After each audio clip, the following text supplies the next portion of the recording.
एक ही बार में परमानेंट आपके दिमाग में छाप दूंगा। तो जरा देखिएगा क्या लिखा हुआ। जो फाउंडर थे किसके, क्रिश्चियन जो धर्म है, एक तरह से जो ईसाई धर्म है, उसके जो फाउंडर है वो कौन है, वो है ईसा मसीह। भाई साहब कौन है, भाई साहब इसके फाउंडर है यहां पर कौन, ईसा मसीह है जी। कौन है, ईसा मसीह। और इनका जो प्रमुख जो ग्रंथ है, जो इनके मेन बुक है, वो कौन सी है, बाइबल है। अब याद कैसे करोगे देखो। अच्छा एक चीज और क्लियर कर देता हूं, कोई इसे धर्म से कनेक्ट मत करना, मेरा टारगेट केवल आपको याद करवाना है, और हमारा कोई ऐसा इंटेंशन नहीं है किसी की भावनाओं को ठेस पहुंचाने का। ये तो ध्यान रखेगा, इसे कोई कनेक्ट ना करे किसी धर्म से, किसी से भी एक तरह से। हम केवल आपको याद करवाने के लिए ये चीजें कर रहे हैं। तो यहां देखिएगा, ये कहना चाह रहा है ईसा मसीह, वो कह रहा ऐसा मसीहा था वो है, हाँ ऐसा ऐसा मसीहा था, उसके सामने लोग बिल में घुस जाते थे। किस में घुस जाते थे, अरे बिल में घुस जाते थे, बिल में, हाँ बिल में घुस जाते थे। तो ईसा मसीह थे संस्थापक किसके, ईसाई धर्म के।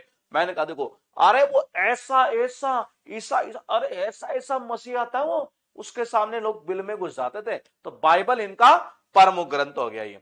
अब ये कहना चाह रहा है कि इनका जन्म कहां हुआ। इनका जन्म हुआ जेरूशलेम के निकट एक स्थान है बैतलहम। ये कहां है, बैतलहम, यहां पर हुआ था ये। और ईसा के जन्म दिवस को हम क्रिसमस के रूप में मनाया जाता है ये। अब कैसे करेंगे जरा देखिएगा। भाई साहब जो ऐसा मसीहा होता है ना, उसको तो भाई साहब लोग क्या कहते हैं, अरे जरा सलाम करो सलाम करो, राइट बैठ जा, बैठ ले। मैंने कहा देखो जी, ये मैंने कहा ऐसे ऐसे मसीहा अगर जन्म लेंगे, मैंने कहा ऐसे ऐसे मसीहा अगर जन्म लेंगे, लोग तो जरा सलाम करो, जरा सलाम करो, नहीं करेगा बैठ ले हम ये। उसके बाद देखिएगा क्या कहना चाह रहा है। ईसा मसीह की माता जी का नाम था मेरी और पिता का नाम था जोसेफ। मेरी क्रिसमस सुना होगा आपने ये। मैंने कहा आजकल की माताएं ऐसी है जी, जब क्रिसमस आता है तो कहते मेरी क्रिसमस ये। तो मैंने कहा मेरी तो माता का नाम हो गया। और मैंने कहा पिता कौन है, जोसेफ। अब भाई साहब जो मसीहा होगा तो उसका पिता तो उसे सेफ रखेगा ये। मैंने कहा जो मसीहा होगा उसे तो भाई साहब उसका पिता कैसे रखेगा, सेफ रखेगा। सेफ यानी कि जोसेफ। ये यहां पर देखना, ये कहना क्या चाह रहा है, ये कह रहा है ईसा ने अपने जीवन के प्रथम जो 30 साल है, पता हो कहां कहां कहां, बैतलहम, जो अभी हमने याद किया था वहां, जहां मतलब वो हुआ ना ये। मैंने कहा जहां इनका जन्म हुआ वहीं 30 साल बिता दिए इन्होंने ये। उसके बाद देखिएगा, ईसा मसीह के दो शिष्य थे, बहुत इंपॉर्टेंट, रेलवे में कई बार पूछा हुआ है, एंड्रस और पीटर। ये अब कैसे करोगे ये देखो, जो मसीहा होता है ना, वो कई बार क्या होता है, अगर मसीहा को कोई डसने की कोशिश करेगा, अगर मान लो मसीहा को उसका कोई शिष्य है, जी कौन है, शिष्य। अब शिष्य ही अगर भाई साहब डसने की कोशिश करेगा तो उसको क्या कहा, पीटो पीटो पीटो रे पीटो रे पीटो रे पीटो रे, मतलब कि पीटर है। तो मैंने कहा एंड्रस और कौन था, एंड्रयू और पीटर। उसके बाद देखिएगा, ईसा मसीह को सूली पर चढ़ाने वाला कौन सा गवर्नर था, वो था पॉन्टियस। मैंने कहा क्या है, पॉन्टियस। और भाई साहब किसी मसीहा को अगर आप कोई चढ़ा के देख लेंगे लोग, मतलब मैं थोड़ा लिंक नहीं करूंगा, मैं हिंट करूंगा, ये आप कर लेना। ये अगर आप ऐसे ऐसे मसीहा को अगर सूली पर चढ़ाएंगे ना, तो आजकल लोग भाई साहब अगले की मतलब ऐसे ऐसे कर देंगे, आप यूं कर देना, मैं नहीं बोल पाऊंगा ये।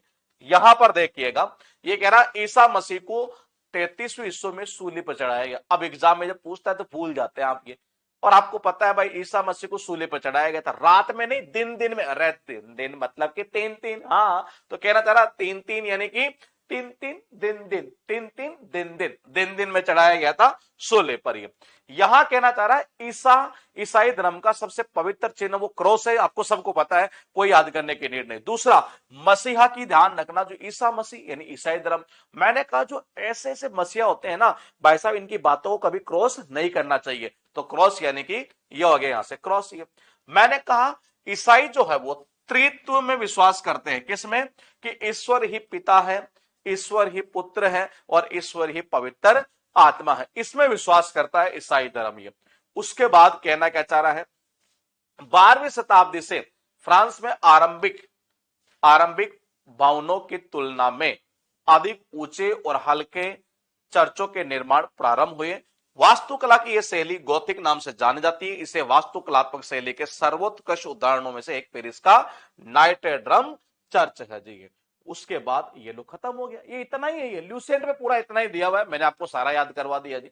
एग्जाम में जो क्वेश्चन है वो भी आपके सारे बन जाएंगे। छोटा था पॉइंट एंशियंट का, लेकिन हमने फिनिश कर दिया है। मिलेंगे एक बार फिर एक नए टॉपिक के साथ अगली क्लास में। तब तक आप बने रहिए अपने इस इंस्पेक्टर फैक्ट्री परिवार के साथ। जय हिंद।